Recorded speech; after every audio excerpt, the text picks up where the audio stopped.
নমস্কার, শম্পা সিজিবিজিতে আপনাদের স্বাগত।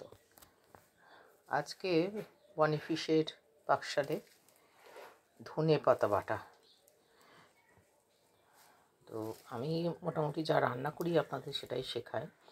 আর এর জন্য আমি নিয়েছি এই ধুয়ে রাখা ধনে পাতা, আর ধুয়ে রাখা ধনে পাতা, একটু নুন, একটু রসুন আর একটু চিনি, আর দেবো একটু তেল। ঠিক আছে, আর কিছু নয়। আর একটা কাঁচা লঙ্কা আছে। আমি প্রথমেই না এই ধনে পাতাগুলো ভালো করে ধুয়ে রেখেছিলাম। আমি একটা টিপসই দিচ্ছি, একটু মাইক্রোওয়েভ করে নিয়ে তবে আমি এটা বাটবো। তো আমি এটাকে মাইক্রোওয়েভ 1 মিনিট দেবো।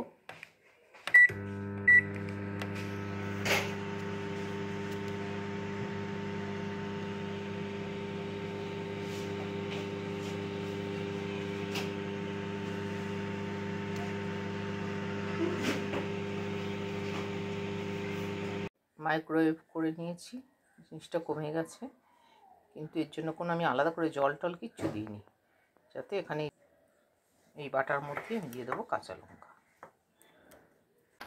এবার একটুখানি প্যানে তেল দিয়েছি, অল্পই তেল দিয়েছি, দিয়ে আমি এই বাটাটা ওর মধ্যে ঢেলে দেবো।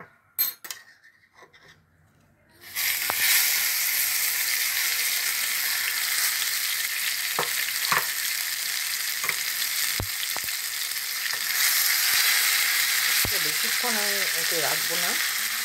আর এইভাবেই আপনারা লেবুর রস মিশিয়ে বা তেঁতুলের কাঠ দিয়ে ধনেপাতার চাটনিও করে নিতে পারেন। আমি দিচ্ছি একটু নুন, এটা ভাতের সাথে মেখেই খাবো। দিলাম একটু চিনি। এই একইভাবে করে ধনেপাতার চাটনি করে নেবেন। তেঁতুলের কাঠ একটু মিশিয়ে নিলেই হয়ে যাবে। আবার একদম কাঁচাটাও খাওয়া যেতে পারে। কিছু আমি যে তেলে নাড়ছি, এটা তেলে না নেড়েও খাওয়া যায়, এটা রাখা যায়। যে তেলে নাড়ছি এটা রেখে দেওয়া যাবে। আর কিছুই আমার করার নেই, এই একটু নেড়ে এটা বন্ধ করে দেওয়া।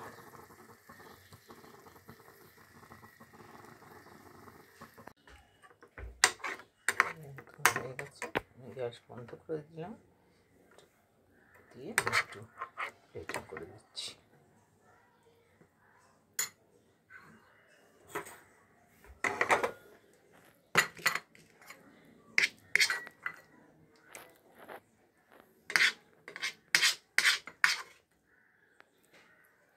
একেবারেই সহজ, কিন্তু অনেকটাই ভাত খাওয়া হয়ে যাবে।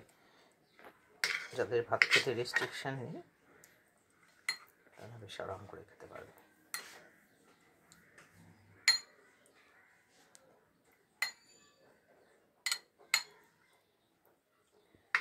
দিয়ে দিলাম আমার গাছের একটা লঙ্কা।